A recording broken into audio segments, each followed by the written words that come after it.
안녕하세요. 저는 1년 반 전에 결혼한 새댁입니다. 지금은 경기도의 한 오피스텔에서 남편과 살고 있습니다. 어쩌다가 신혼살림을 오피스텔에서 하게 되었냐고요? 저희도 시작은 번듯한 역세권 아파트였습니다. 남들은 저희 보고 큰 아파트에서 작은 오피스텔로 집을 옮겼으니 혹시 망해서 이사 간 거냐는 소리도 하던데요.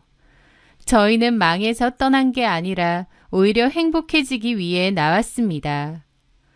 전에 살던 신혼집 아파트는 시댁에서 해주셨는데 딱 2개월 살다가 나왔어요.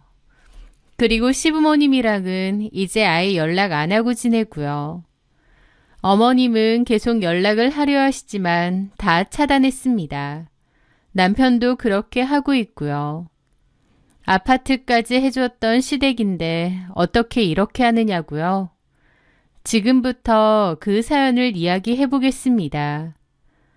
남편이랑 저는 3년 정도 연애하다가 결혼에 꼴이 냈습니다.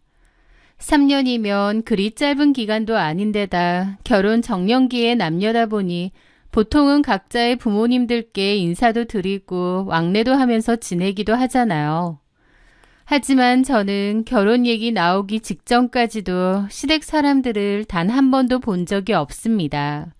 남편이 늘 이런저런 핑계를 댔는데 나중에 알게 됐어요. 시부모님이 저를 탐탁치 않아 하셨고 연애든 결혼이든 다 반대하셨다는 것을요. 남편은 그런 부모님을 설득 혹은 싸워가며 저랑의 만남을 유지해왔었고 제가 상처받을까봐 그런 말을 일절 안 했던 거였죠. 남편의 부모님이 저를 마음에 안 들어 한다고 했을 때 저는 그분들의 마음을 충분히 이해했습니다. 결혼 전 남편과 저는 소위 말하는 조건 차이가 꽤 났거든요. 제 남편은 소위 말하는 엘리트입니다. 명문대 의과대학을 졸업하고 지금은 대학병원의 외과의사로 일하고 있습니다. 조건도 정말 좋고 사람도 괜찮다 보니 누가 봐도 탐낼 만한 사윗감이었죠.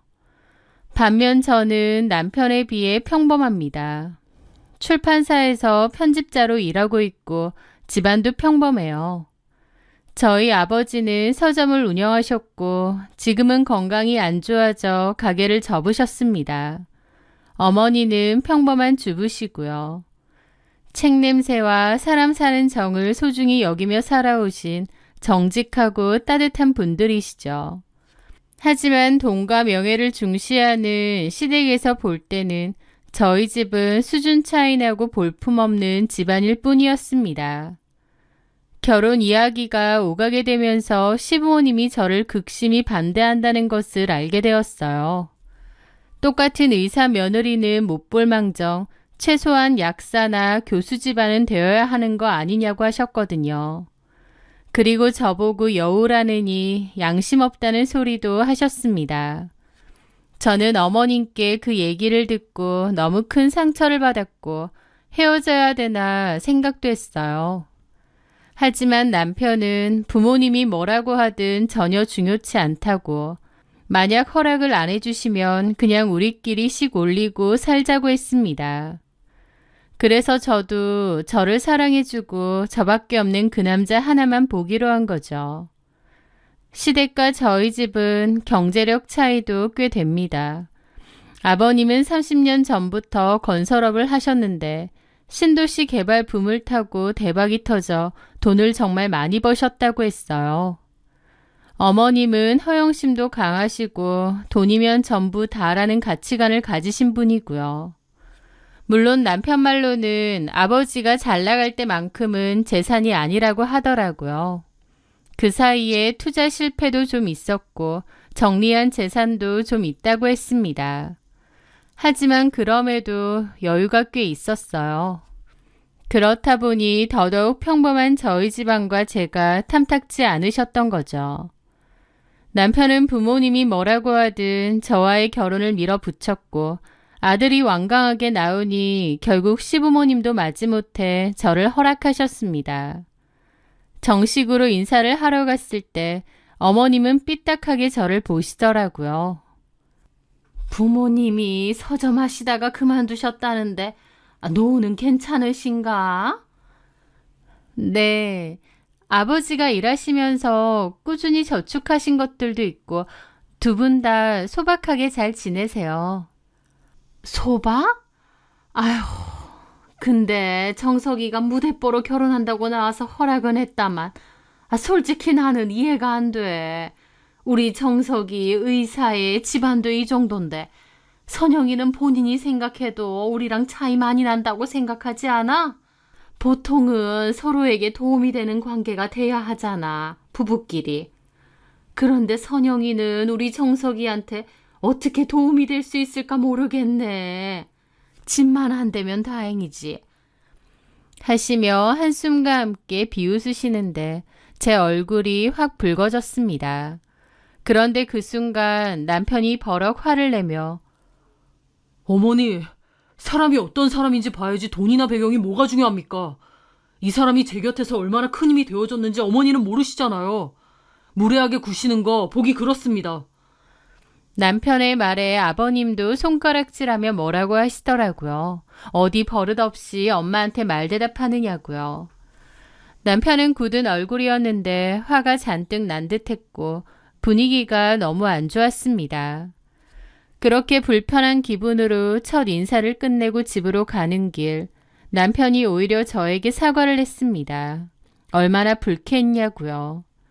하지만 저는 얼마든지 마음의 준비를 했었다며 괜찮다고 했습니다. 사실 남편은 부모님과 사이가 좋지 않습니다. 특히 어머님과는 사이가 몹시 좋지 않은데요. 어머님은 남편의 친어머니가 아닙니다. 남편 초등학교 입학 전 친어머니가 돌아가셨다고 했고 그때 정식으로 재혼하신 분이 지금의 어머님이라고 했죠. 남편에게는 배다른 남동생 하나가 있었습니다. 그러니까 남편은 돌아가신 어머니와 아버지 사이에서 낳은 자식이고 남동생은 지금의 어머니 아버지 사이에서 낳은 자식이죠. 그 동생은 남편과는 9살 터울이고요. 남편은 워낙 머리가 좋아 예전부터 영재 소리 들으며 컸다고 했고 누가 시키지 않아도 알아서 공부를 했다고 했습니다. 학원이며 과외 한번 받지 않아도 공부를 곧잘 했다더라고요. 반면 남편의 남동생은 어머님이 온갖 비싼 과외니 학원이니 다 시켰는데도 공부도 못하고 오히려 사고만 치고 다녔다더군요. 그건 지금도 마찬가지고요. 돈 사고에 폭행 사고에 여자 문제까지 아주 골고루 문제란 문제는 다 일으키고 다닌다는데 어머님이 조용히 돈으로 수습하면서 그냥 찍소리 말고 지내만 다오 이러고 있습니다. 대외적으로는 의사 아들을 둔 어머니로 주변에 부러움을 샀지만 사실상 그 아들은 친아들이 아니고 숨기고 싶은 망나니 아들이 친아들이죠. 그리고 어머님은 애초에 저희 남편에게 별로 애정이 없었다고 했습니다. 친아들도 아니거니와 최소한의 연민이나 애정도 없는 것 같다고 했죠. 그저 의사 아들이니 자랑하는 용도, 허영심을 채우는 용도일 뿐이라고 했습니다. 어렸을 때부터 아버님이나 다른 사람들 앞에서는 잘해주는 척, 친어머니의 빈자리를 채워주는 척 했지만 사실은 저희 남편에게 별로 관심이 없고 냉담하셨다더군요. 그런데 정작 자기 친아들은 공부도 못하고 허구한 날 사고만 치고 다니고 반면 저희 남편은 알아서 전교 1등의 수제소리 듣고 다니다 보니 어머님의 태도가 돌변했다고 했습니다. 본인이 생각해도 사고뭉치 둘째 아들 엄마보다는 똑똑한 수제소리 듣는 첫째 아들을 부각시키는 게 나았을 테죠.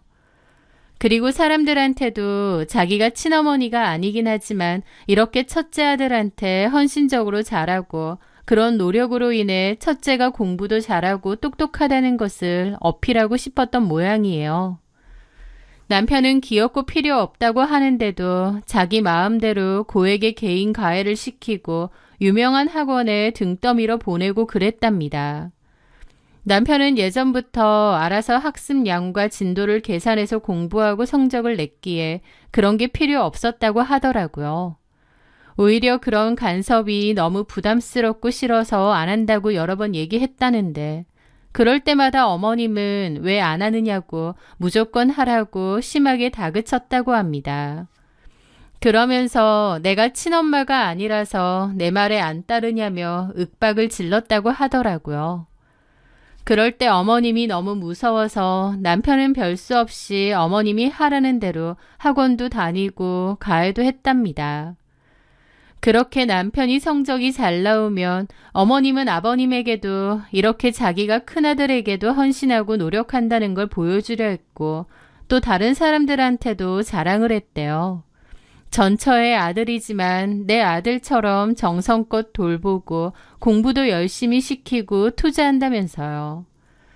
주변에서도 어머님더러 친아들도 아닌데 지극정성이다라면서 동시에 저희 남편더러 나중에 엄마한테 효도해라는 소리를 그렇게 많이 하더래요.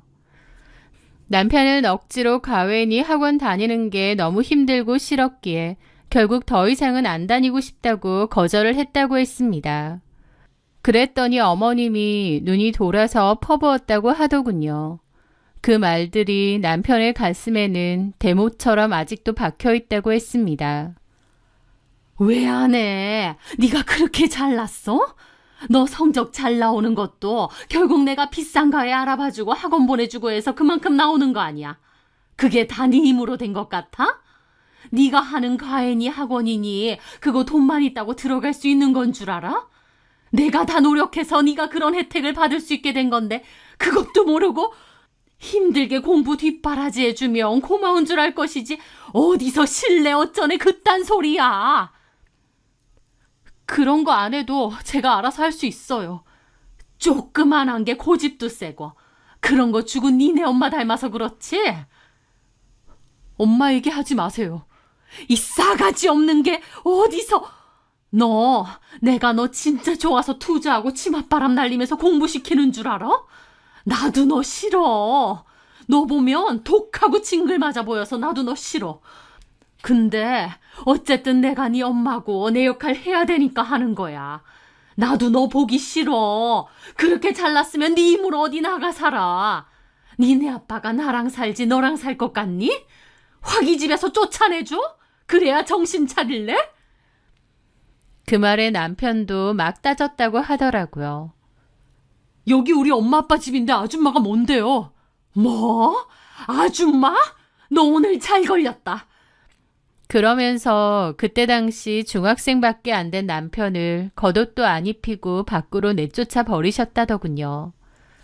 그때가 남편 말로는 1월이었고 정말 추운 날이었대요. 남편은 슬리퍼 차림으로 쫓겨났는데 너무 추웠고 오갈 데도 없고 엄마가 보고 싶어서 펑펑 울었답니다. 그렇게 밖에서 몇 시간이나 헤매다가 너무 추워 죽을 것 같아서 다시 집으로 왔고 싹싹 빌고 들어왔다고 하더라고요. 남편은 그날 심하게 폐렴이 와서 한동안 고생도 엄청 했는데 어머님은 아버님 앞에서 울면서 친엄마가 아니라서 자기를 무시한다고 자기한테 혼자 따지더니 막무가내로 집을 나간 거라고 거짓말했다네요. 어머님 얘기만 듣는 아버님은 아픈 남편에게 찾아와 크게 꾸짖었다고 했습니다. 어머니 말 거역하지 말고 고분고분하게 살라고요. 남편은 그 과정에서 크게 상처를 받았고 어쨌든 이 집에서 버텨야 했기에 그냥 고분고분 지내자고 결심했다고 하더라고요. 그날 이후로 제 남편은 어머님 심기를 거슬리지 않고 죽은 듯이 처박혀 공부만 했다고 했습니다. 그리고 의대 합격과 동시에 기숙사로 들어갔고 그 후 바로 독립을 했다고 하더라고요. 시간이 많이 흘렀고 남편도 성인이었기에 겉으로 보기엔 아무렇지 않은 가족처럼 지내지만 남편은 아직도 그 일이 생생하다고 했고 치가 떨린다고 했습니다. 남편 얘기를 들어보니 정말 짠하더군요. 그 어린 중학생이 얼마나 서럽고 무섭고 힘들었을까 마음이 아팠습니다. 저는 남편의 손을 꼭 잡고 말했습니다. 고생 많았네. 이제 자기한테 내가 있잖아. 내가 당신 옆에서 진짜 가족이 되어줄게. 고마워, 자기야. 그렇게 저희는 결혼을 준비했습니다. 남편에게 들어서 어머님 성격이 유난스럽다는 건 저도 잘 알고 있었기에 어느 정도 마음을 먹고 한 결혼이었죠. 결혼 과정에서도 참 별일이 많았습니다만 이 사연을 쓰게 된 결정적인 이유인 딱 한 가지만 얘기하자면 바로 신혼집이었습니다. 어머님께서 먼저 집을 해주시겠다 하시더라고요. 어머님 명의로 된 아파트가 있는데 저희 보고 거기서 살라고 하시는 겁니다. 남편은 우리끼리 알아서 한다고 거절을 했어요. 하지만 어머님이 거절을 받아들이지 않았습니다. 의사된 지 얼마나 됐다고 돈도 별로 없으면서 그 좋은 기회를 거절을 하느냐고 그냥 들어가 살라고 하신 거죠. 어머님은 기본적으로 자신의 의견을 거절하는 걸 극도로 싫어하시는 분이었습니다. 어쨌든 남편은 그럼에도 우리끼리 알아서 하겠다고 다시 거절을 했는데 그랬더니 어머님이 저한테 전화가 와서 뭐라고 하신 거죠. 선영아, 내가 집 해준다고 하는 거 안 받겠다고 했다던데 그거 누구 의견이니? 네 의견이야? 정석이 의견이야? 아, 저희가 충분히 대화해보고 결정을 내렸어요. 부모님 손 벌리지 말고 저희끼리 해보자고. 참나, 니들끼리 뭘 하는데? 너 돈 있어? 니네 친정 돈 있냐고? 네? 남편이 의사씩이나 되는데 집 하나는 솔직히 너네 친정에서 해오는 게 맞다. 그런데 너네 집 그럴 형편 아니잖아. 그래서 내가 해준다는데 뭐가 문제야? 너네끼리 한다고? 참 세상 물정도 모르는 소리 하고 있네. 정석이도 정식으로 의사 생활한 지 얼마 안 됐는데다 페이닥터라서 모아둔 돈 별로 없을 거고. 아, 너는 말해 뭐하니? 그 돈으로 뭐 구하게? 코딱지만한 원룸이라도 구하게? 아서라, 무슨 속급 장난하니? 명색이 내 아들이 의사인데 그런 데서 신혼살림 시작하는 거 남들 보기에 쪽팔려서 내가 안 된다. 어른이 해준다고 하면 잔말 말고 들어가서 살면 되지 어디서 오만을 떨어. 남들은 안 해줘서 날린걸. 하여튼 너나 정석이나 현실 감각 없는 성격은 똑같다. 라면서 엄청 뭐라고 하시더라고요. 그러면서 무조건 집 받으라고 그게 현명한 거라고 계속 뭐라고 하셨습니다. 물론 저희 힘으로 대출을 받아서 집을 구할 수도 있었겠지만 시부모님이 집 해준다는데 무슨 대출이냐고 또 뭐라고 하셨어요. 사실 남편은 시부모님과 사이도 안 좋고 독립하고 싶어 하면서도 너무 오랜 시간 어머님에게 가스라이팅을 당한 탓인지 어머님 말을 딱 끊어내지는 못하더라고요. 시부모님은 자기 명의 아파트에 들어가 살라고 계속 다그치셨고 저랑 남편도 결국은 그러자고 했습니다. 신혼집 해주신다는데 굳이 마다하는 것도 좀 아닌 것 같고 거기서 살면서 돈 열심히 모아서 나오자면서 결국 들어가기로 한 거죠. 그렇게 저희는 시어머니 명의의 아파트에 들어가 살기로 결정했고 결혼식도 올렸습니다. 저희 친정에서도 조금 도와주셨고 제가 모은 돈과 남편이 모은 돈을 합쳐 혼수 및 결혼 비용도 다 됐습니다. 그때는 몰랐습니다. 어머님이 귀엽고 자기 명의의 집으로 저희 들어와 살라고 하는 이유가 본인의 우리 속에 저희를 묶어두려고 하셨다는 걸요. 어머님 명의의 집에서 살게 되다 보니 어쨌든 마음의 부담이 컸고 시부모님이다 보니 잘하려고 노력을 제 딴에는 했었습니다. 그런데 문제가 드러나기 시작한 시기가 바로 신혼집에 가정가구를 넣을 때였습니다. 저희 부부는 여가 시간에 책을 보거나 빔 프로젝트로 영화를 보는 게 달아 집에 TV가 필요 없었어요. 그래서 거실을 아예 우리 둘만의 아늑한 서재처럼 꾸미고 싶었습니다. 그 계획을 들으신 어머님은 저희 신혼집에 찾아오셔서는 혀를 차며 말씀하셨습니다. 이게 뭐니? 무슨 새빵살이 하는 대학생들도 아니고 거실은 집안의 얼굴이야. 궁상맞게 웬 책들이야. 어머니, 저희는 TV를 잘 안 봐서요. 대신 책 읽고 영화 보는 걸 좋아해서. 구질구질하게 굴지 좀 마라. 이 집에 이런 게 어울리니? 하시는데 기분이 너무 안 좋더라고요. 어쨌든 저희 집인데 어머님 생각해서 집을 꾸며야 하는 건지. 그때부터 불길한 마음이 들기 시작했습니다. 단순한 의견 차이가 아니라 우리 공간에 대해 뭐든 명령하고 다 간섭하시려고 했거든요. 저희가 사려는 가정과 가구를 일일이 간섭하셨습니다. 그리고 저희 뜻대로 사면 어머님이 저한테 따로 전화해서 따지셨어요. 너 혹시 우리 아들 조종하는 거니? 네? 그게 무슨... 정석이가 좀 차갑긴 해도 내 말 안 듣고 그런 애 아닌데 너랑 결혼 준비할 때부터 영 싸가지가 없어졌어. 네가 뒤에서 다 조종하는 거 아니야? 아니에요, 어머니. 인생을 살아도 내가 너보다 훨씬 더 살았고 살림도 너보다 내가 더 잘한다. 안목도 너랑 비교도 안 되고 내가 어련히 괜찮은 거 추천해 줄까? 어른이 말하면 귀담아 듣는 것도 예의다. 그런 것도 모르니? 라면서 하나하나 다 간섭하고 화를 내셨어요. 그리고 제가 하는 말에 꼬투리를 잡는 것도 심하셨습니다. 뭐만 하면 내가 정석이 친엄마가 아니라서 이따위로 구느냐고 난리를 치시더라고요.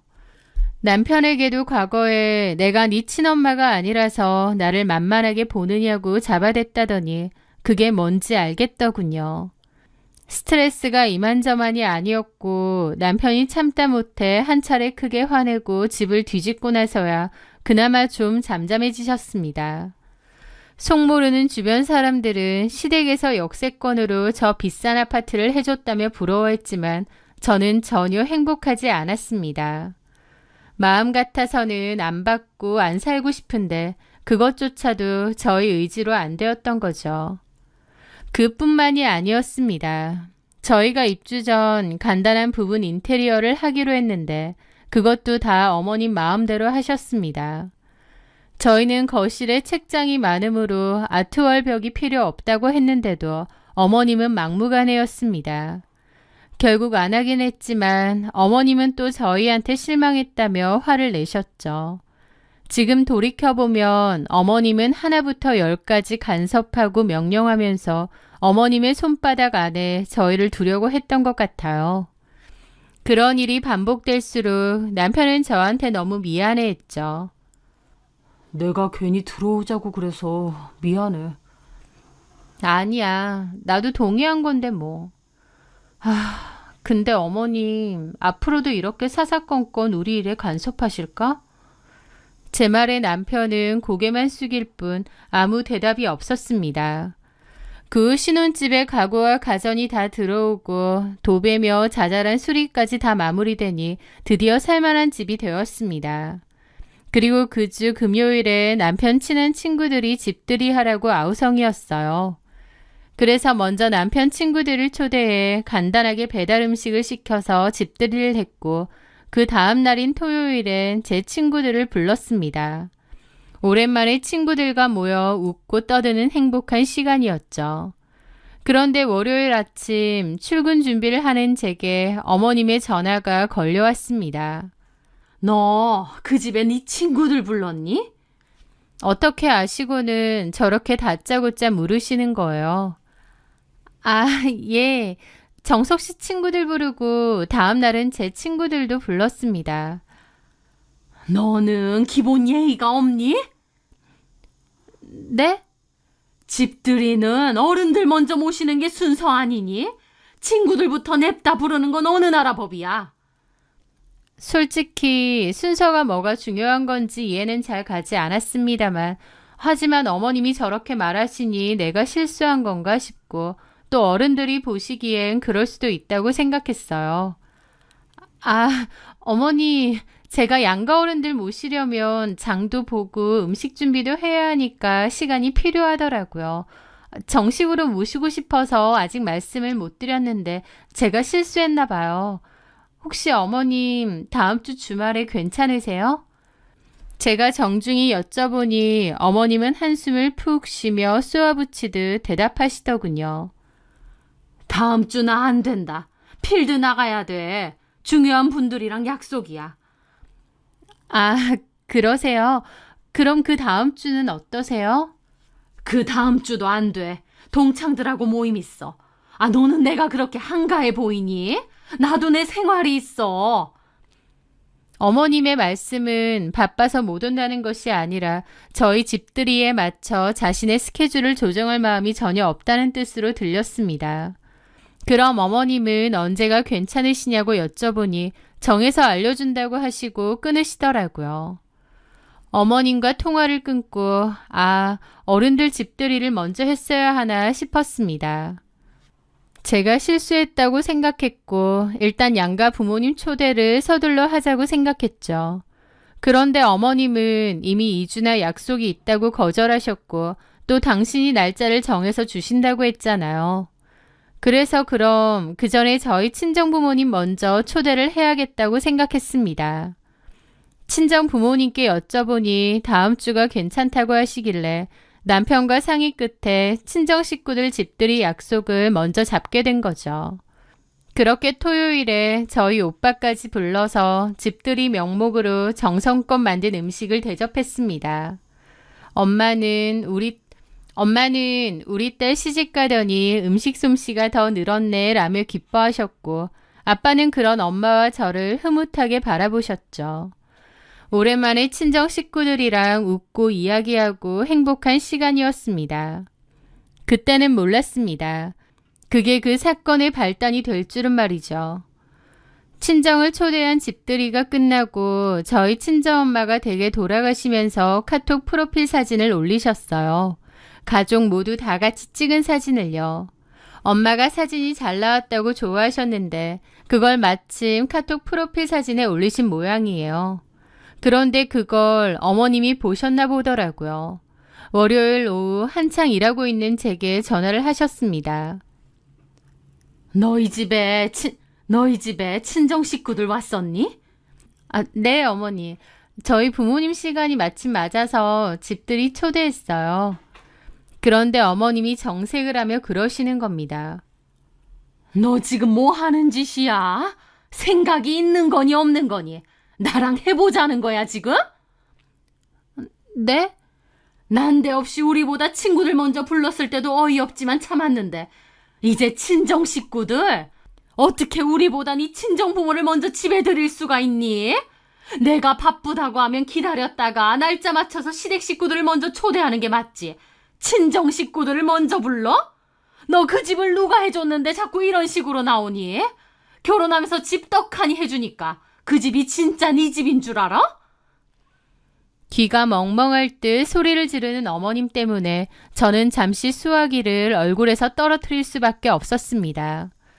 어머님은 수화기 너머로 소리를 고래고래 지르시더니 얼굴을 보고 얘기를 해야겠다며 지금 당장 신혼집으로 가서 기다리겠다고 하시더군요.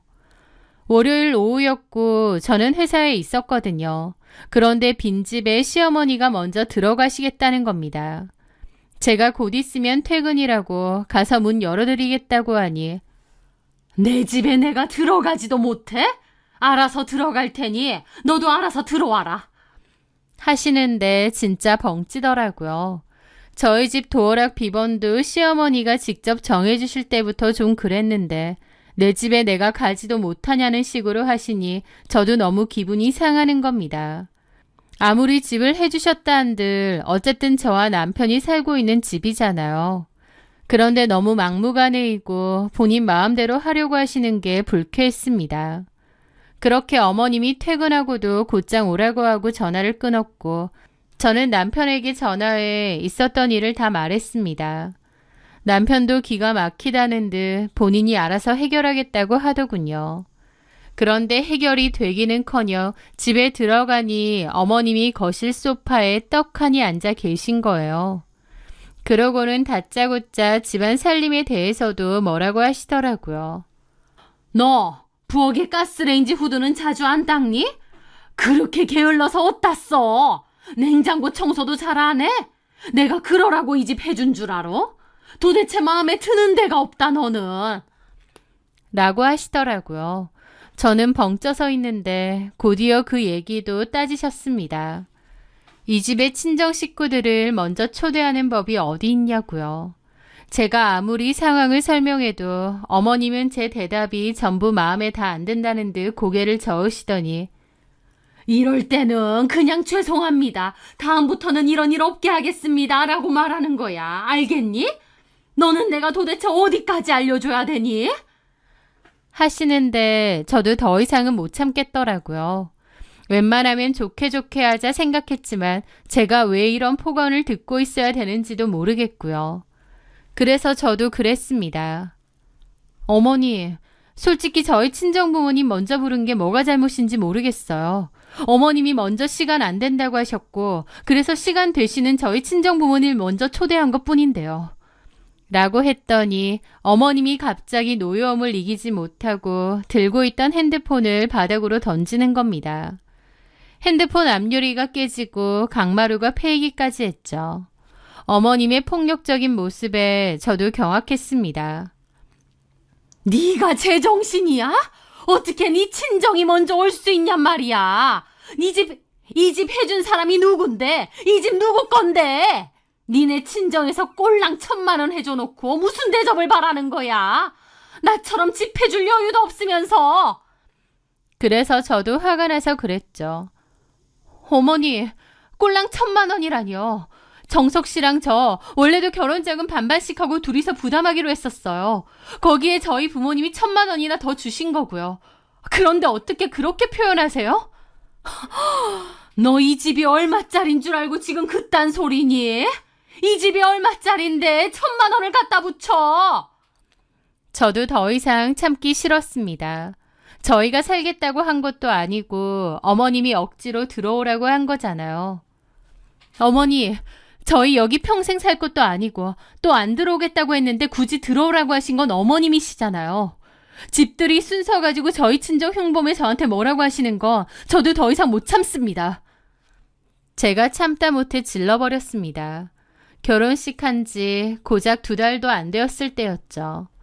어머님은 제가 내내거리며 순종적인 줄 알았는데 그때 저도 지지 않고 맞서 대더니 놀라신 듯 하더라고요. 그때 마침 남편이 집에 들어왔고 저랑 어머님이랑 대치 상태인 걸 알고는 놀라더라고요.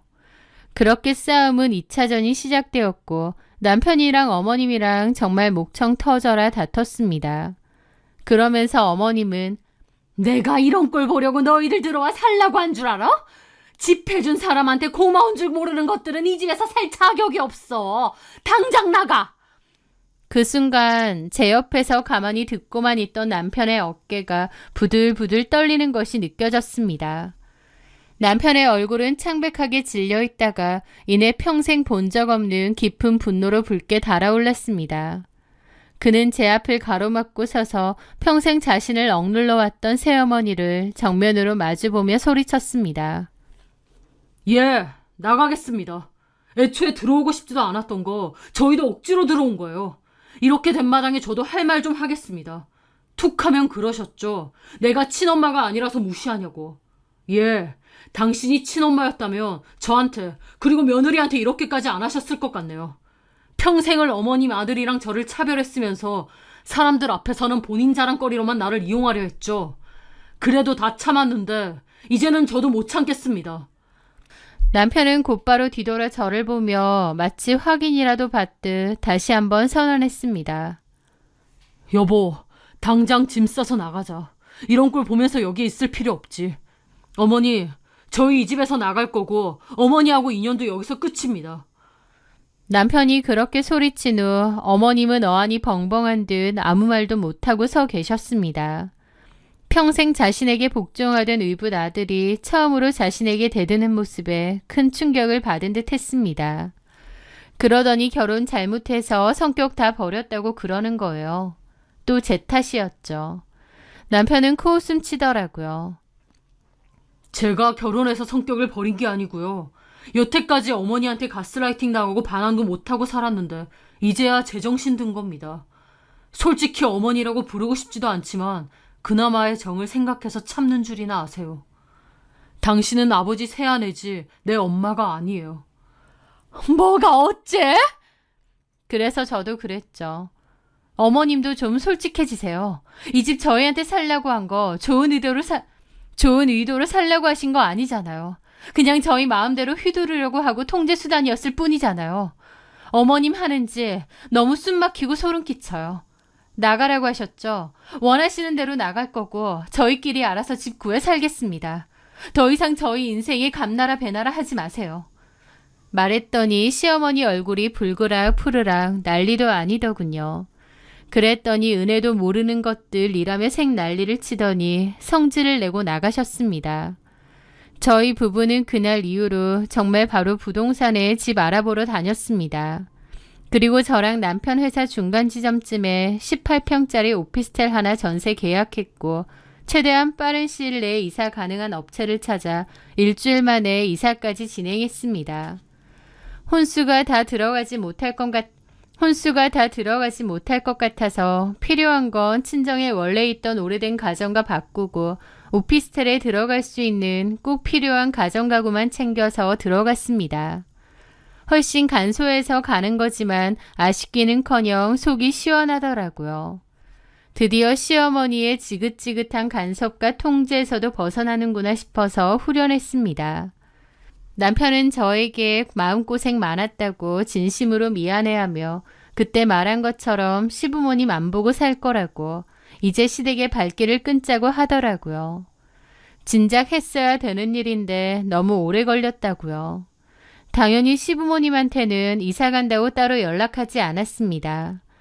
어머님은 그 후로 저희랑 연락이 안 되자 아파트로 다시 쳐들어온 것 같고 저희가 정말로 짐 싹 빼고 이사 간 걸 알게 된 거죠. 설마 했는데 일주일도 안 돼서 싹 나간 거 보고 놀라신 모양이었습니다. 그렇게 결혼하자마자 2달 좀 넘어서 시어머니랑 절연하게 되었던 거예요.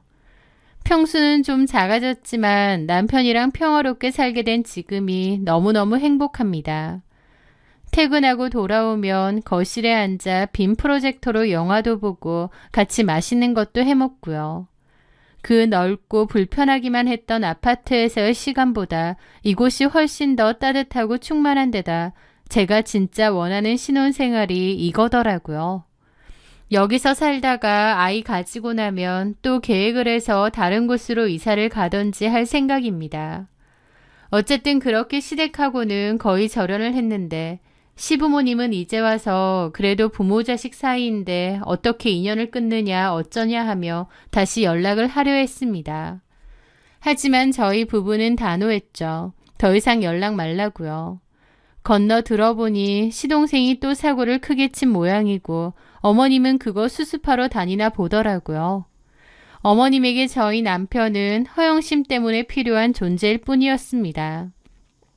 똑똑하고 공부 잘하고 이제는 의사가 된 제 남편은 어머님에게 자랑할 때 필요한 존재일 뿐이었죠.